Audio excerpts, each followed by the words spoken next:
Good morning, everyone, and welcome to Budgeting 101. This is brought to you by the Insight Employee Assistance Program, and I'm very excited to share with you the expertise of a dear friend of mine, Bo Henderson with Rich Life Advisors. I've known Bo for over 10 years. Can you believe that? That's unreal. So with that, I'm going to go ahead and turn the information over to Bo. And I think let's make sure that we are set to roll. I think we should have your screen, Bo, if you want to hit show screen. I think we're good. Yes, is everybody seeing that we'd like to welcome you to today's workshop? And if you've not participated in GoToWebinar before, if you just click in the chat, or you can also ask a question and I will monitor the questions for us as well. Oh, very good. Yes, let me know. So yeah, if we're ready to roll, Susan, I'd like to just say welcome everybody that came out. And one of the things I like to do, and my background, I've been in financial services, retirement planning, financial coaching, kind of all around that world for the last 20 years now. And one of the things that became very apparent to me early on was for me not to burn out in this world and in this industry, that the style that worked best for me was teaching and sharing information. And because I realized if we have good information, we can make better decisions. And finances is a very interesting topic because it goes just beyond the spreadsheet or the math. It kind of reaches into every area of our lives. So that's what I'm here to do today, is just talk about a couple of topics. And I would love it if you guys were very interactive, even right now, just to kind of interact here and let me know kind of some of these topics, how we talk about them when we talk through them, your experience. I'd like to hear some feedback or some feedback from you guys too. I start with this. The whole thing we run through, everything we do, working with consumers, is this concept of the rich life. And I call it the rich life is because I learned very early on that money in and of itself doesn't make us happy. And the whole reason I started the brand I started, and kind of the philosophy that we weave through everything, is I was on my way to an appointment. This was probably 15 years ago, and it was a multi-millionaire. And I was very excited about this appointment because up until that time in my career, this was the biggest potential client I'd ever gone to meet with. And I'll never forget the impact as I drove up his long winding driveway by the little cone trees, the arched entryway. It's like a scene in a movie. But when I got there and knocked on the door, within 5 minutes of talking to this guy, he was, his third wife had just left. He was estranged from his grandkids. And I was face to face with a person that had more money than he needed, but was absolutely miserable. So money's important, and don't get me wrong, I would love for us all to have $10 million in the bank. That's not what I'm saying. I just want to make sure we get clear on what are we utilizing our money for, and what's the main thing, what's the main objective. So I think we can step back and get out of this idea, because the deck's kind of stacked against us. If you look at marketing, if you look at kind of the things we're sold in the media, there is a very prevalent, strong message out there that if you had this, or if you drove this, or if you could be like these people that have these things, it's going to make you happier. And I think Susan would tell you what that feeling is yes, there's kind of a cocktail, dopamine, maybe some serotonin release there when you purchase some things, but it's fleeting and it's very short lived. So what I have found that makes people in their relationship with money successful is being really happy and being proactive, that hey, I'm in control of my finances, I'm in control of my relationship with money. Because otherwise, the opposite of that is being passive, and your money kind of wagging the tail of the dog, so to speak. So I just wanted to start with that, is that money in and of itself cannot make you happy. We might feel happy for a minute, but it's not in and of itself the answer. And this is a conversation I'd love to have, and I'd love to see some feedback here. It's wants versus needs. So in a lot of cases, where we start with this conversation is, okay, I want to be proactive. I want to control my financial life, master my relationship with money. have more money left at the end of the month. I want to save more. You start hearing all these things. The first thing we need is some clarity. And it really starts with this idea of wants versus needs. And what I mean by that is if we list, and this is a very helpful exercise that I would recommend and I would do in more of a money coaching scenario, is list all the things or the expenses that we have in our life or that we like in our life, and then be very honest. Is this truly something I need, or is this something I want? And what that does is that gives us a little more clarity around, am I spending things on things I want at the mercy of something that's actually a higher priority to me, like saving for my future, like building an emergency fund? Because sometimes it's real easy just to get away from us if we don't notice it. Because I know for a lot of people, their financial plan is, hey, if there's still some money in the bank, it's there to spend. And then we get very frustrated at the end of the month when we run out, or we didn't save, or our emergency fund's not there, or the credit card, the money keeps going on to credit cards at the end of the month. So I would love to hear if you're up for any feedback. What's a big want that might be a trap for you or what? And here's the key too: wants aren't bad. We just want to be aware that we're choosing those wants for where our money goes, right? And it's not at the mercy at what's actually a higher priority item in our financial scenario. So any wants that are big wants that might be, are we accumulating debt? Is our emergency fund not where it needs to be? But are we spending money on something that we might kind of rationalize and say, this is something I need. It's just part of my budget, but it's truly a want. So separating those out is a very good place to start. Is what are the things I need, necessary expenses, and what are the wants?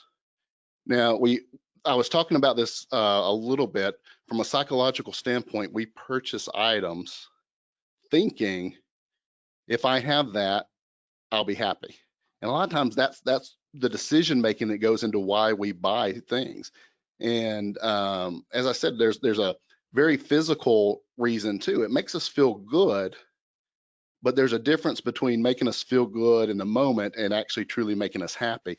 And I don't know if I should tell this story, but this past weekend, my wife and I got into a little bit of a discussion, so to speak, a little argument. And she went out and came back with a pressure washer for our house. And I was like, did we really need that? I actually had one. My mom had one we could use. My family had one we could use. And she kind of smiled and she said, you know what? It actually makes me feel better to shop when I'm a little angry. So, I mean, there's an example right there. And I know we probably all have examples like that of, hey, when I'm bored, when I'm angry, when I'm stressed, are we using shopping to kind of get that little hit of dopamine to feel better, and then feeling bad about it when we get the credit card bill, right? And the item, they lose their value over time. There's kind of diminishing return there.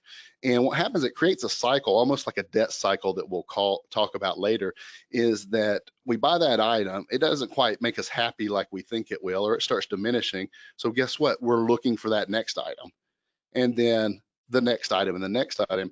And all of a sudden we're buying a lot of wants or a lot of things, chasing this elusive happiness, but we're kind of focusing on the wrong thing here. So self-worth has nothing to do with your net worth. Money doesn't make the person. It's who they are on the inside that counts. And that goes back to the story I shared. I called it the miserable multimillionaire, in that the money's not going to make you happy. It's not going to make you feel better. In fact, being proactive with your money is what's going to make you feel in control and give you peace of mind. And let's talk about some of the emotions that come with money that I'm sure a lot of us have experienced. We have anxiety, we have fear, we have worry. I know it turns into physical symptoms, the stress, anxiety, worry. I've seen a lot of relationships ruined because of this. So there's a lot of far-reaching impact, but I think it's important to know that money doesn't make you successful or valuable or worthy. It's just a tool. So what I'm going to say here, I want to take some of the power out of money. Money doesn't have this energy other than what we as people give it, right? Money is a tool that we can use to live the life we want. All that feeling that it'll make us happy. Now, sure, I'm happier when I can pay my bills. Absolutely, that's not what we're talking about here. But money is, we used to call it dead presidents on paper. That's all it is. It's an exchange of value, and it is a tool to pay our bills, take care of our kids, move towards our goals. And I think sometimes when we can step back and say money's a tool, and it's not this big energy thing. And the reason I think it becomes that is because a lot of times we grow up in households, or maybe even live in households now, where you just don't talk about money. Or if money is talked about, it's only talked about in a very negative scenario or situation, and it gives a lot of negative energy about it. So I think from this piece here, that's the main thing I was hoping to communicate was, if we can step back and start seeing money as a tool to live our lives and move towards our goals, it's has a lot less power over us, a lot less energy. So you shouldn't fear your finances. We talked about the financial dealings. They're very serious, right? It's something we have to deal with.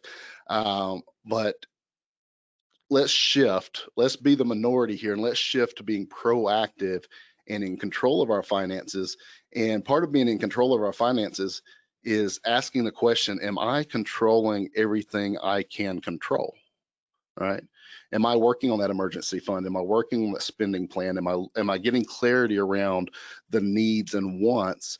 Because if we're not careful, especially in today's world, I mean, in this year, the year of 2020, we can get so invested in things outside of our control that if we look inside and say, wait, am I doing everything I can control? And that's especially true about your finances too.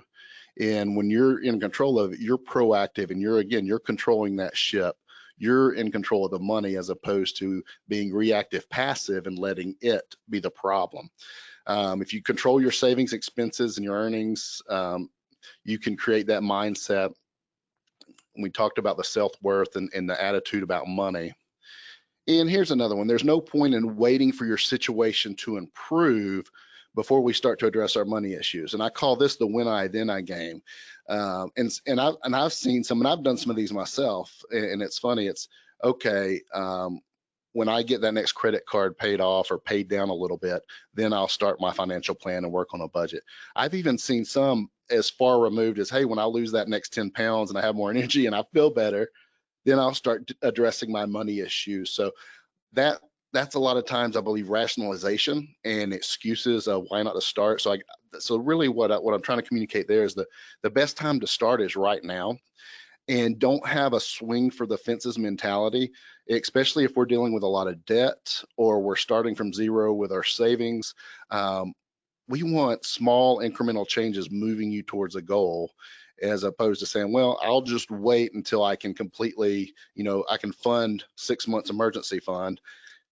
It's not going to happen. And it reminds one of my first jobs in the financial or the retirement planning world. I worked at a large hospital up here in Georgia. And my job was to work with employees and help them set up their 401k or help them increase their contributions or whatever they needed with that plan. And I noticed a very young age that I had two kinds of people with different levels of success when it came to their retirement plan. And one, I would try to get an employee. I'd say, okay, why don't you start saving $25 a paycheck towards your 401k? And if you get raises, on average, they were getting 3% annual raises. I say, let's try to bump it up $25 a year and start building for your future. And a lot of this, I was talking to people that were first getting into the workforce here. And then I would have some people buy into that. They'd say, okay, $25 pre-tax is probably only $17 or so I'm missing. They did that and saved. And then the other group, when I'd have that conversation, they would say, you know what, I really need to be saving $350, $400 a check to get where I want to go. And they kept waiting until they would have $300, $400 in their budget to start, quote unquote, start their savings. And what happened, and I was in that system for 5 or 6 years, the people that started with the $25 and increased $25 a year, by the end of that 5 years or so, they were saving $350, $400, $500, because sometimes they were increasing it even more than the 25. That other group that waited to start till they had enough to start what they thought they should be saving Guess what? 5 years went by and they still hadn't started. So I think that's a really important piece to say is let's take a step in the right direction and build on that step. What makes you happy? What makes your life rich? I'm curious if any of you are in a position to chat. If I ask the question, what makes your life rich, or what makes life meaningful to you? Another good way to think about that is if money wasn't an issue, what would you do with your time? A lot of times that's going to tell you what that looks like. And I can tell you, let me see if anybody's doing chat. Okay. Yeah. Yep. So that's the what is it that is it to spend time? Usually it comes down to two things. And this is talking from people to in their teens to end of life scenarios, all through scenarios, is it comes down to what really makes me happy is spending more time with the people I care about the most and investing in memories and experiences. Okay, so again, are we utilizing our money and building our money to do that? And are we working towards that and using our financial plan to create more of what we really want in our life? Because if we're not doing that, I think most of us here have been around long enough. 10 years, 20 years goes by in a snap, and we might just look back and say, why was I investing in those things that are most important to me the whole time? Why wasn't I utilizing my money as a tool to move towards that?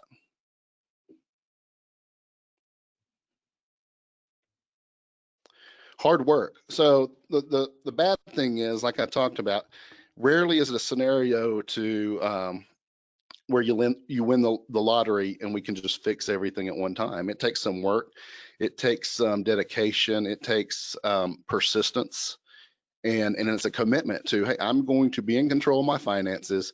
I'm going to master this ship, so to speak, and I'm going to be committed to working on it ongoing and removing it if it's money something I didn't talk about, or I didn't talk about growing up, or I didn't talk about with my spouse. I'm going to do it because it's that important, because it's my life, my money, my family, and it's going to take some work. And I have a really good story here. I had a couple of guys come in. This was 3 years ago, and they were pretty much identical by demographic. They were 51-year-old males, and they came in to discuss their retirement. And the first male, the first guy, was a surgeon here, a local surgeon, had about $1 million base income. Had a by all standards, he had a really good income, and drove up in a Maserati. He was telling me about his lake houses and some other things, boats, and to look at this, you would say, hey, this guy kind of living the American dream. A couple days later, I had a guy come in. He was a electrician, a one-man electrician, work out of his van. He averaged about $60,000 a year income, and guy was missing a tooth, very, very country guy, and you never would have thought twice about his scenario. But what was interesting and fascinating, and I've always loved this story since it happened, was when we actually got in and looked at the finances, that surgeon that made $1 million a year was dead broke. He was trying to keep up with all the other surgeon friends that were kind of, bragging about their houses, their cars, and he was spending more than $1 million a year. So he's actually going negative every year. Very surprising if you were to tell somebody that. Now, my electrician that never made more than $60,000 a year, he and his wife had lived on around $35,000 a year for the past 25 years. Remember, my surgeon was going net negative every year. This electrician that you would never think twice as far as his financial position, so to speak, had just shy of $3 million in the bank. So the reason I tell that story here is it was just hard work. It was really good habits, good principles over time, and keeping a lifestyle that's reasonable. Now his might have been a little bit extreme, living almost off of half his income, but I always like that story because a lot of times when we're trying to keep up with that friend or that something we're seeing online or on TV, it's that situation might be a lot like my surgeon, and it looks really good on the outside, but they're not financially where you think they are, and it might be a wrong path to chase. So it does take some work, discipline. And my electrician, just for me, became the model of somebody that just had those good principles, lived on a good bit less than he was making, put it in savings, did it for 25 years. And as of that day, he could have left and never worked again and done what and had the life in retirement he wanted to. He's still working today, but he has that freedom. So let's talk about how do we do that? So it sounds good, Bo.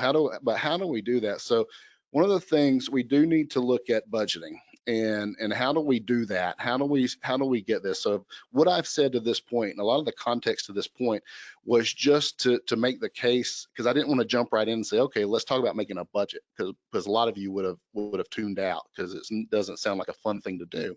But if it makes us proactive, puts us in control, is the key to us achieving our goals, then maybe we're starting at a better place here.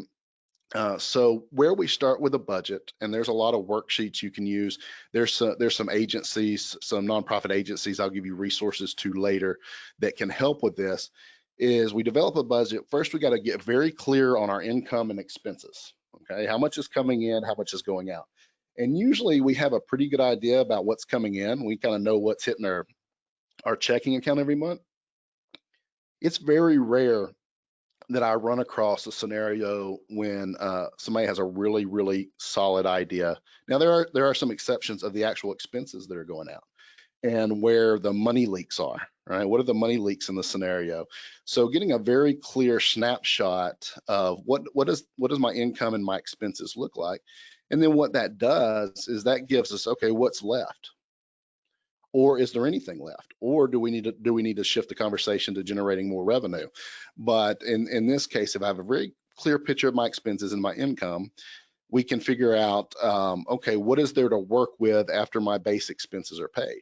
And then we can also work on those wants and needs. Are there wants that I'd be willing to shift, maybe do less of or eliminate, if my true priority is having debt paid off, emergency funds funded, start planning for retirement. So this is really where we start. And if the debt, the savings, all the things we're talking about, if they're a concern to anybody, what I would do is I would make it an appointment and just say, hey, if I took anything from this talk with Bo today, is I'm going to commit to work on a budget plan, whether that's setting an appointment with a consumer credit agency, which I'll give you the website to, whether that's sitting down with a local advisor that helps with this kind of things, or a money coach. I'm going to develop a budget so that I can actually see where my money is going, and I'm actually more in control of where my money's going. And just here, we're talking about that. What we want to do is just get a really clear snapshot and clarity around where am I today, what's going on right now, and then put some thought and thinking, where do I want to go? What are those goals, those short-term, even long-term goals that I'd like to move toward? Because a lot of times we can be so busy with our career and raising family, we don't have a lot of clarity. So we're just kind of going through life. And I think a lot of people can relate to that. Let's get some clarity around where we want to go, and then we can take at least a first step to moving towards that. So we talked about the initial spending assessment, getting clearer on the wants versus needs, having a good conversation about what could be adjusted. Is this one at the mercy of this priority? And tracking spending ongoing.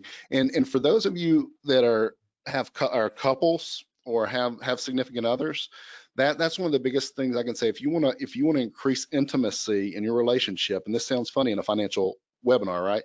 If you want to increase intimacy in your relationship, if you want to increase trust in your relationship, shift from being a couple that doesn't talk about money, or only one person knows about the money, to one that at least monthly sits down and says, okay, what's the update? You don't have to be intimately involved, both sides, because a lot of times in a household, there's one that's a little more wired and enjoys that kind of thing.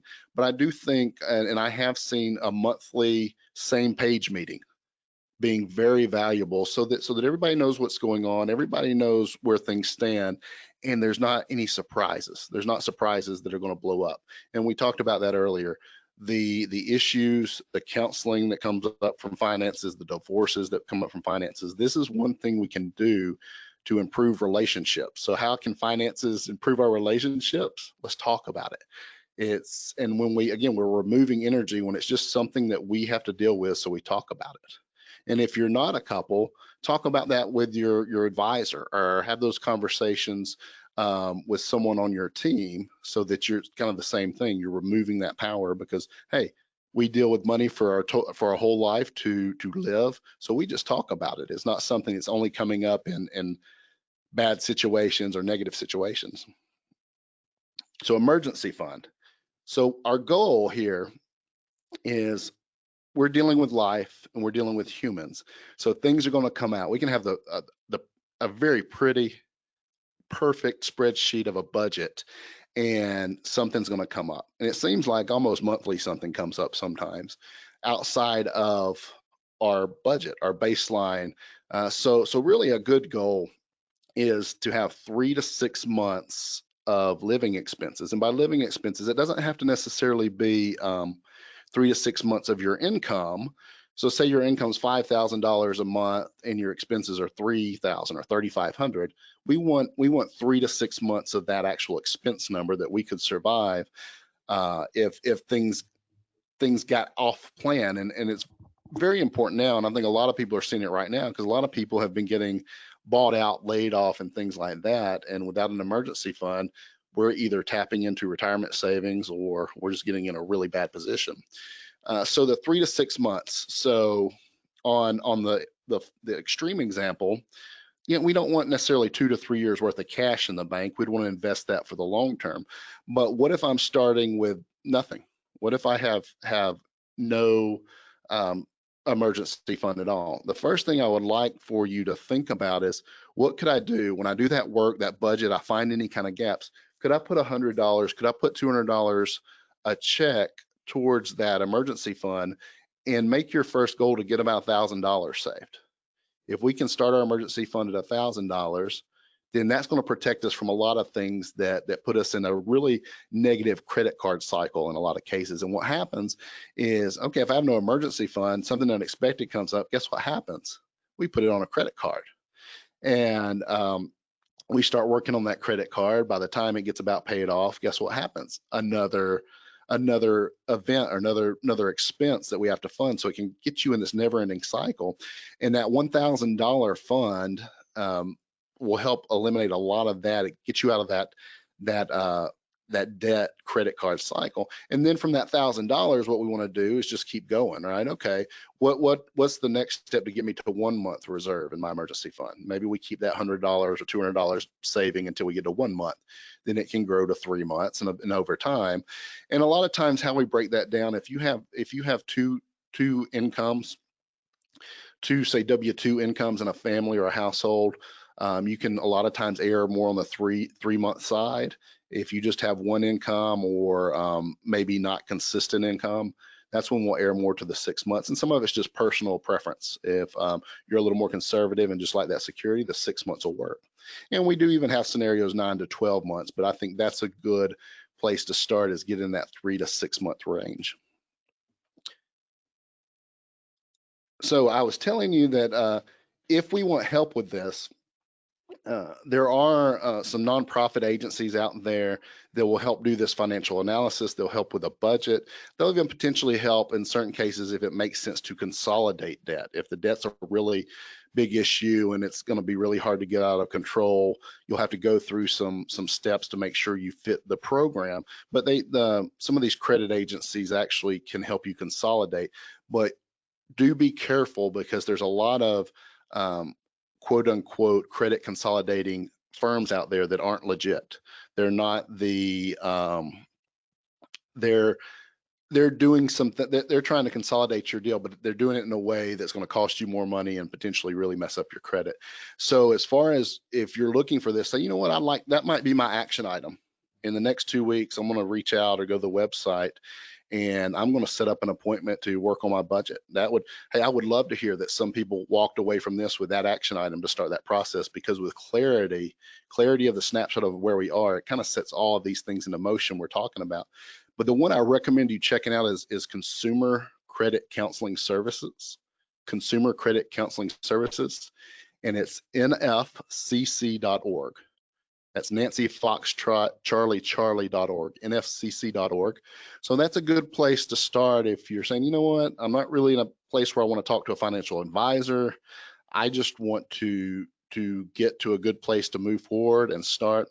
So that's where I would reach out to the consumer credit services there, consumer credit counseling services. Let's talk about credit card debt. We talked about, thank you, Susan. It is posted in the chat for those of you that would like to follow up on that. Let's talk about credit. So we look at, you see the chart here, one of the biggest problems when we have a conversation with a credit counselor is just high credit card debt and how it can really put us in a situation where it's really hard to get out of that cycle. And if you look at that initial example, and I'll quiz you here. So if I had $14,000 credit card balance and was paying 18% interest on it, on that the payment would be about $350. How long do you think it would take making a $350 payment on that 18% interest? How long do you think it would take to pay that off? It's 31 years. So if you just paid that payment, it'd be 31 years. And not only that, that original $14,000 you spent on something that I'm sure is long gone by now, you paid $24,000 total. So you paid all that additional interest, $24,000 in additional interest on top of the $14,000. And then you can see what happens. Say we miss a payment. We get to some of these credit card scenarios where you're up almost 29.99%. You're paying an additional $34,000 of interest just to get rid of that debt. And you can see why this can be a big cycle.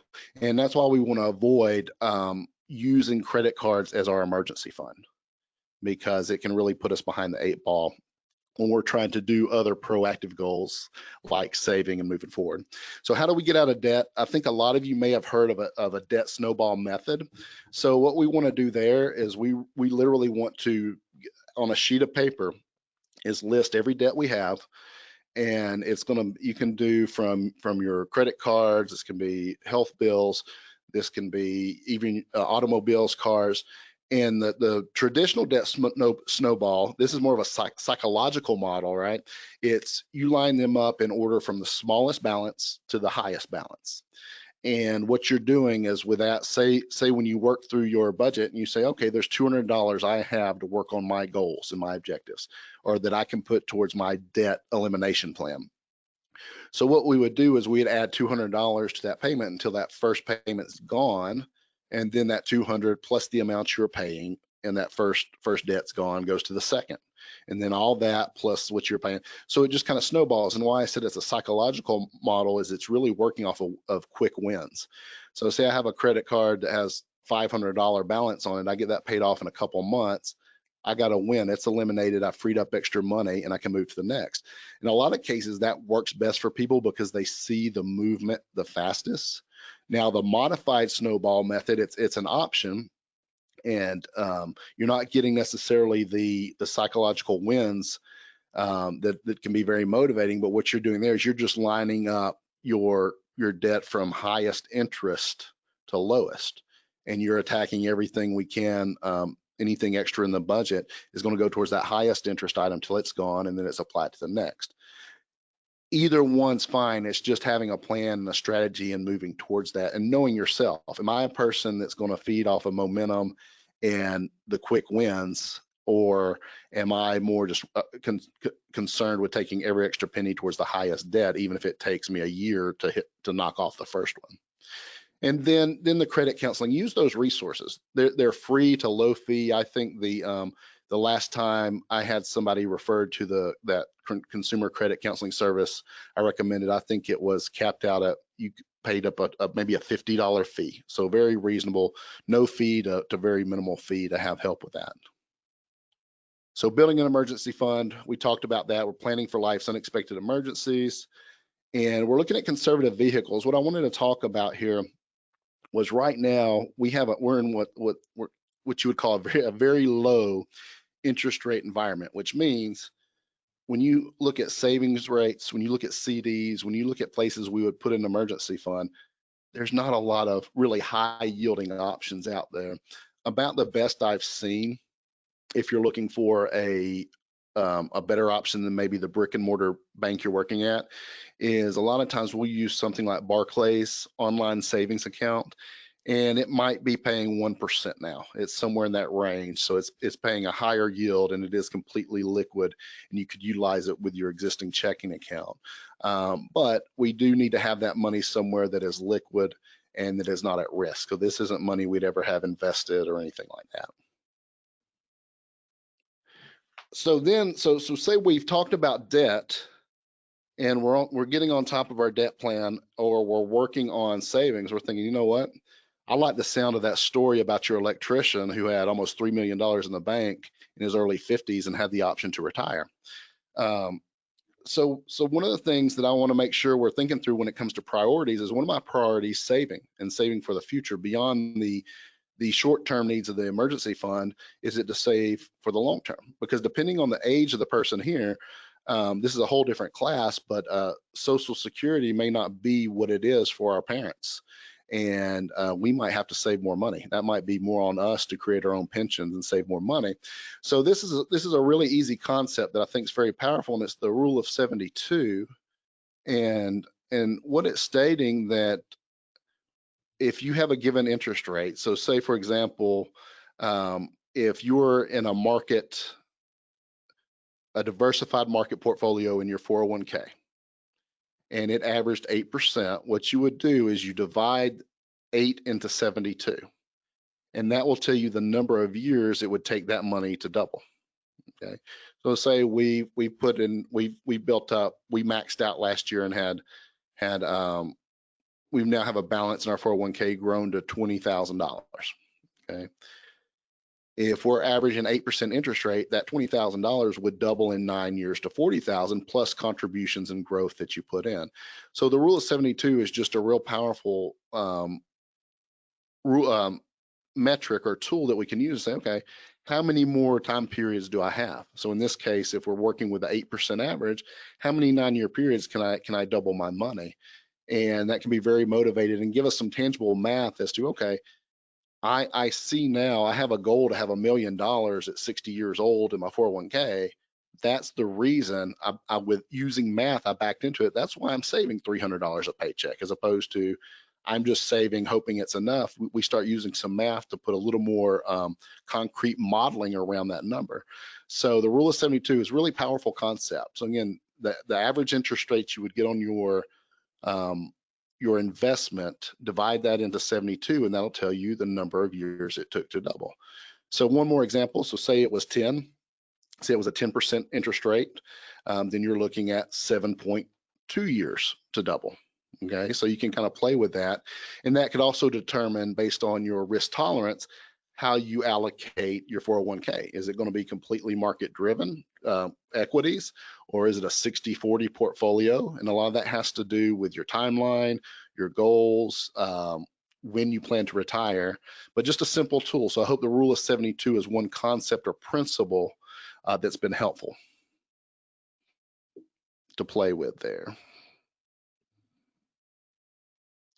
Timing, not timing. So another thing that comes up is it's about time in the market. So Albert Einstein called compounding interest the 8th wonder of the world. And I wanted to go over these numbers because it's kind of that when I then I game I talked about earlier, right? It's should I start now, or should I wait until I get this next raise and then I'll start saving some? If you look at that first example, and this is just assuming a $3,000 yearly contribution into a retirement account with an average return over time of 8%. If I start at 20 years old and I continued saving all the way until I'm maxed out, say till 70 in this example. If I started at 20, putting $3,000 a year in, I would have accumulated over $2 million, $10,977. Now here's something that's fascinating. So look at that 20 versus 21. If I waited just 1 year, it would be $1,859,015. So it's $150,000 difference in my retirement account by me waiting 1 year. Right? You see the difference in the power of just 1 year of time. And then it shows, okay, our 20s, we said we got all the time in the world. We're just going to wait and we'll get serious later. Starting at 30, putting in the $3,000 a year, it'd be $909,731. Less than half of if we started 10 years sooner. But again, notice the difference from 1 year delay, 839 to 909. So we're talking about a $70,000 difference by waiting from age 30 to 31. And then the 40 to 41, you see the difference there too, 399, 641, and 367, 038. So not to discourage anybody that, hey, we all didn't start when we were 18 years old and got the compounding interest over decades, but more the point of this is that the best time to start when you're working on savings for the future is today. It's not wait a year from now or wait when things are different. It's if we can afford to and we're in a position to start today, that's what we should do.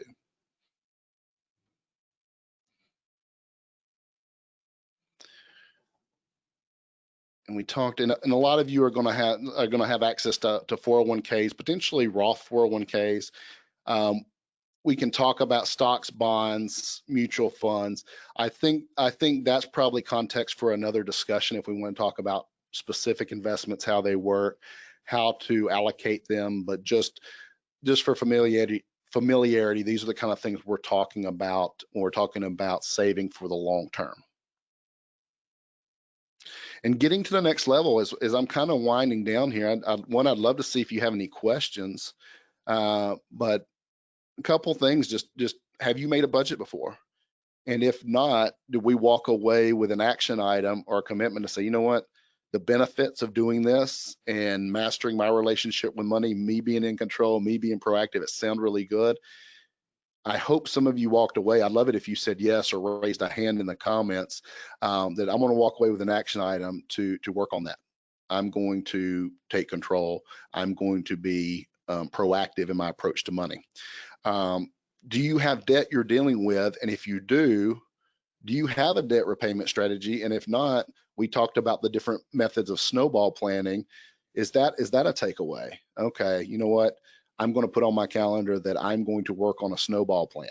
And again, you could work with a coach, an advisor, the consumer credit service that we mentioned. Are we putting money into savings? Do we have a savings goal? Have I thought about how much money I would like to have in retirement in 10, 20, 30 years, and then back into what should I be doing today, or what do I need to be doing today to get to that goal?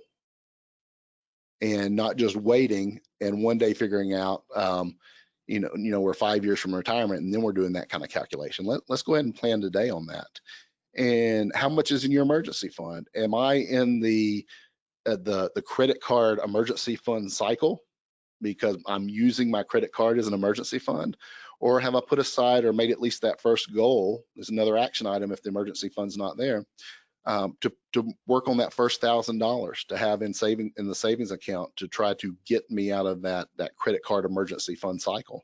I'd even call it the credit card emergency fund death cycle. It can be pretty vicious and it can take years and sometimes decades to get out of. But the first step is, let's get that $1,000 built. That'll help with a lot of it. And have you created team members? Does it make sense to talk with a financial planner? Does it make sense to talk to a money coach, to talk with the consumer crediting agency? All of those are proactive steps that you can take to do what we talked about in the beginning. Remember, control the things we can control, right?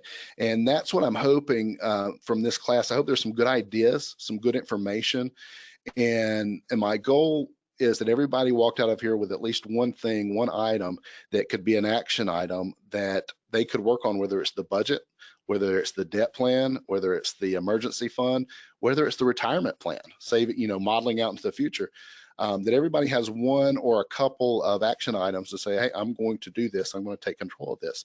So that's really what I wanted to accomplish today. And I do want to say, this says it's up to you, but I want to say kudos to you, because what I find when it comes to finances, it's those that will come and educate themselves. They'll learn on these topics. They'll read books. They'll reach out to learn, and you're not dependent on other people's ideas. Not what my neighbor, coworker, brother-in-law told me I should do. I'm going to learn for myself what applies to me and my family, and I'm going to lead that situation. So again, I just want to say kudos to everybody that showed up and hung out and hung with us through some of the technical difficulties at the beginning. And I do hope that we provided some value and some good ideas. And again, I would love to hear some feedback on any action items that came out of this conversation we had today. So again, thanks again, and thanks so much, Susan, for having me talk to the group. Thank you, Bo. I appreciate all of your expertise. I'm just so excited to reconnect with a friend and to be able to share with all of you, as Bo was describing, some practical tips that you can use, begin using as soon as we conclude the webinar today. So we do have a couple of different ways that you can ask questions. You can pose those questions into the question box. You can type those into the chat, or since we do have a few minutes here at the end, what I'm going to do is go ahead and unmute everyone. So if you would like to ask a question, you can do that as well. But let me also caution you that if you have a lot of background noise, that might be disruptive. So let me just make sure that everyone is unmuted. And if you have questions, then all you need to do is unmute your microphone. Just click on your button on that control panel to the right, or type your questions again in the question box or in the chat box. So this is a great opportunity for you to get some feedback, get some clarity about some of the information that Bo shared with us today. An opportunity for you to get some greater clarity around your relationship with money and how money can work best for you. So I will pause for a moment and see if there are questions that people have. I have a tendency to continue talking over people's questions, so.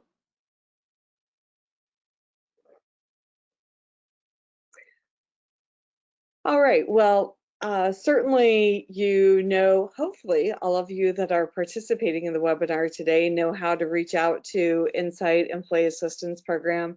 If you do have questions in the future, we can certainly guide you to some of the resources that Bo had mentioned today, get you some information, continue to provide you some information for how to increase, improve, and enhance your relationship with money so that your money is working for you and you're not working for your money.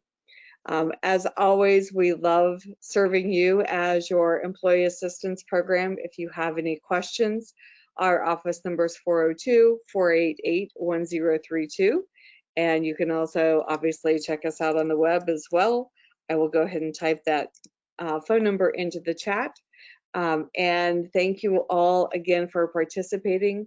Bo, thank you so much for sharing your expertise with our group today. I cannot thank you enough for your willingness, especially given this week. I was sharing with Bo earlier that his office is moving, and I know that when we moved, that was very stressful. So I appreciate even more so his willingness to provide this information for you all today. If you know of someone that could benefit from listening to this webinar, we will provide a recording of this webinar that you can access at a later time and that you can share with coworkers or family members. So look for additional information coming from us over the next week. So again, thank you, and I wish all of you a very beautiful day.